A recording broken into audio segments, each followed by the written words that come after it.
नमस्ते दोस्तों, Bollywood bio time में आपका स्वागत है।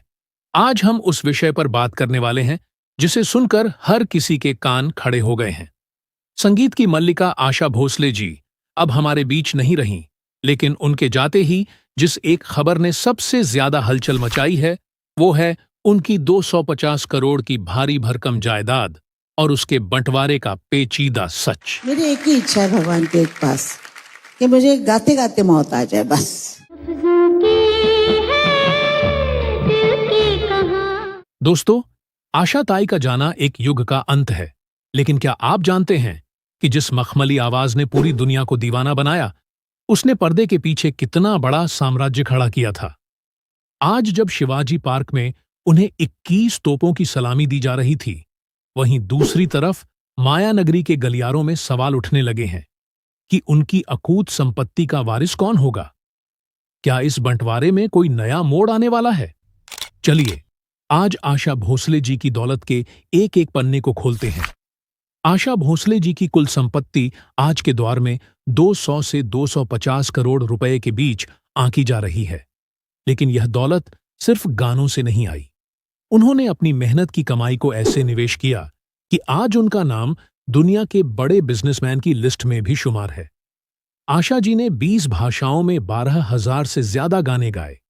आज भी जब उनका कोई गाना रेडियो, यूट्यूब या किसी फिल्म में बजता है, तो उसका एक हिस्सा रॉयल्टी के रूप में उनके खाते में जाता है। इसके अलावा 70 के दशक से लेकर हाल के वर्षों तक उनके एक एक इंटरनेशनल टूर और लाइव कॉन्सर्ट की फीस करोड़ों में होती थी। बहुत कम लोग जानते हैं कि आशा ताई एक बेहतरीन कुक भी थीं और उन्होंने अपने इस शौक को एक सफल बिजनेस में बदल दिया। साल 2002 में दुबई के वाफी मॉल से शुरू हुआ उनका सफर आज Kuwait, Doha, Qatar, Abu Dhabi, London, Manchester और बर्मिंघम तक फैला हुआ है। अकेले मिडिल ईस्ट देशों में उनके 5 से ज्यादा लग्जरी रेस्टोरेंट्स हैं। इन रेस्टोरेंट्स से होने वाली सालाना कमाई करोड़ों में है, जो अब उनकी विरासत का हिस्सा है। आशा जी का रियल एस्टेट पोर्टफोलियो किसी को भी हैरान कर सकता है। मुंबई के सबसे महंगे इलाकों में से एक साउथ मुंबई के प्रभाकुंज अपार्टमेंट में उनका निवास है, जिसकी कीमत आज करोड़ों में है।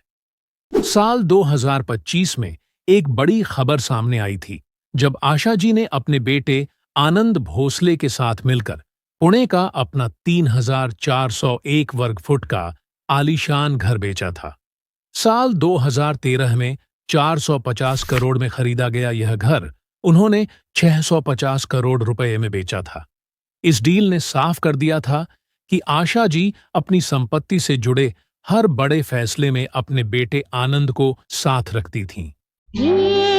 मेरा दिल यार का दीवाना, तू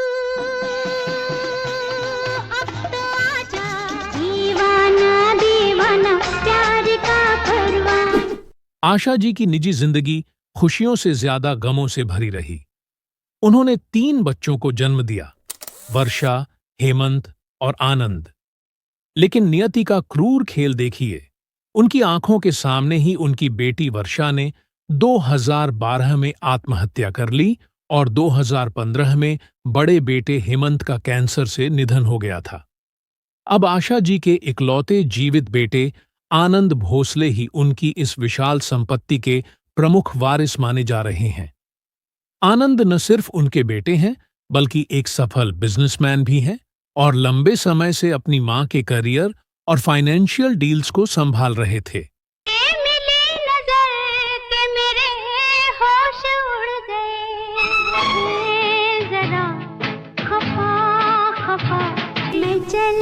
मैं चली देखो प्यार की गली, अब जाएंगे कितनी दूर, नाजुक नाजुक मेरी। दोस्तों, आशा ताई का ऑरा कितना विशाल था, इसका अंदाजा आप इसी बात से लगा सकते हैं कि जैसे ही उनके निधन की खबर बाहर आई, देश के प्रधानमंत्री श्री नरेंद्र मोदी जी ने अपने तमाम मसरूफियत को छोड़कर सोशल मीडिया एक्स पर एक ऐसी पोस्ट लिखी जिसने करोड़ों भारतीयों का कलेजा चीर कर रख दिया। प्रधानमंत्री जी ने अपनी पोस्ट में लिखा, आशा भोसले जी आज हमारे बीच नहीं रहीं, यह सुनकर बड़ा ही दुख हुआ। 92 साल की उम्र में आशा ताई ने हम सबको अलविदा कह दिया। उन्होंने अपने पूरे जीवन काल में कई बेहतरीन गाने गाए थे। जब स्वर्गीय लता मंगेशकर जी गई थीं, तब भारत की आत्मा चली गई थी, पर आज उनकी छोटी बहन आशा ताई के जाने के बाद एक बार फिर से पूरा भारत सुन्न हो गया है। यह एक युग का अंत है, एक ऐसा युग जिसमें कई मीठी यादें हैं। ईश्वर उनकी आत्मा को शांति प्रदान करे। सोचिए दोस्तों, पीएम मोदी के ये शब्द बताते हैं कि आशा जी सिर्फ एक गायिका नहीं, बल्कि भारत की सांस्कृतिक पहचान का एक अटूट हिस्सा थीं। देखो बातें बातें कर लो जल्दी जल्दी, फिर ना कहना अभी आई अभी जल्दी, आग लगे सारी दुनिया को मैं तेरी। मुंबई के ऐतिहासिक वानखेड़े स्टेडियम में जब आईपीएल 2026 का महामुकाबला शुरू होने वाला था, तब खेल की चकाचौंध थम गई। दोनों टीमों के जांबाज खिलाड़ी एक लाइन में खड़े हुए और 2 मिनट का मौन रखकर उस महान आत्मा को नमन किया। खिलाड़ियों की बाहों पर बंधी काली पट्टी इस बात की गवाह थी कि आज भारत ने अपना सबसे अनमोल रत्न खो दिया है। उधर रामनगरी अयोध्या के पावन लता मंगेशकर चौक पर हजारों की भीड़ उमड़ पड़ी। लोगों ने हाथों में मोमबत्तियां लेकर अपनी लाडली आशा ताई की याद में प्रार्थना की। ऐसा लग रहा था मानो अयोध्या की सरयू नदी भी आज उदास है। वहीं जगन्नाथपुरी के तट पर मशहूर सैंड आर्टिस्ट सुदर्शन पटनायक ने अपनी कला का जादू बिखेरा और रेत पर 20 फीट लंबी एक विशाल वीणा बनाई। यह वीणा प्रतीक थी उस मधुर संगीत का जो अब हमेशा के लिए खामोश हो गया है। महाराष्ट्र के मुख्यमंत्री देवेंद्र फडणवीस जी खुद आशा जी के निवास स्थान पर पहुंचे और पार्थिव शरीर के दर्शन कर भावभीनी श्रद्धांजलि अर्पित की। बॉलीवुड के छोटे बड़े हर कलाकार का तांता लगा हुआ है। हर कोई उस जादुई आवाज के आखिरी दर्शन करना चाहता है जिसने उन्हें हंसना, रोना और जीना सिखाया। 12,000 गानों की वो विरासत आज शिवाजी पार्क की तरफ अपने आखिरी सफर पर निकलने वाली है। दोस्तों, आशा ताई भले ही अब हमारे बीच शारीरिक रूप से नहीं है, लेकिन उनकी दम मारो दम वाली मस्ती और इन आंखों की मस्ती वाली नजाकत हमेशा हमारे कानों में गूंजती रहेगी। आज संगीत का वो आखिरी सितारा आसमान में विलीन हो गया है। हमारी आप सभी से करबद्ध प्रार्थना है कि बॉलीवुड बायो टाइम के इस मंच के जरिए आशा भोसले जी को अपनी श्रद्धांजलि जरूर दें।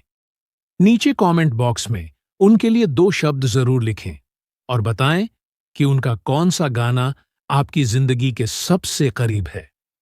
आपका एक छोटा सा संदेश उस महान आत्मा के प्रति आपका सम्मान होगा। वीडियो को शेयर करें ताकि पूरी दुनिया इस महागायिका को अंतिम नमन कर सके। खूप आयुष्य बघितलं, खूप गरिबी बघितली, खूप पैसा बघितला, खूप जेवर बघितले, साड्या बघितल्या. आता मला असं वाटतं की सगळं घरामध्ये बघते आणि असा विचार करते की हे काय होणार. मला लाद्रोचा शौक आहे. लाद्रोच्या मूर्त्या माझ्याकडे आहेत. लाद्रोचं माझ्यानंतर याला कोण यायला, हे कोण. मी या खुर्चीवर बसलेली आहे, ही माझी खुर्ची आहे अशी मी म्हणते. खुर्ची मला म्हणत नाही मी तुझी आहे, मी तुझी नाही, जो बसेल त्याची. असा विचार आजकाल मनात येतो आणि असं वाटतं की जोपर्यंत जिवंत आहे तोपर्यंत आपण असंच उभं राहायचं, पण आता जायचंय.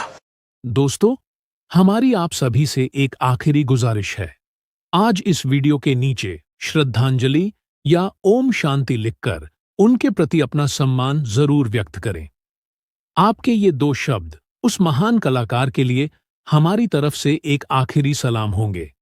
वीडियो को शेयर करें ताकि दुनिया के हर कोने में बैठा संगीत प्रेमी अपनी ताई को विदाई दे सके।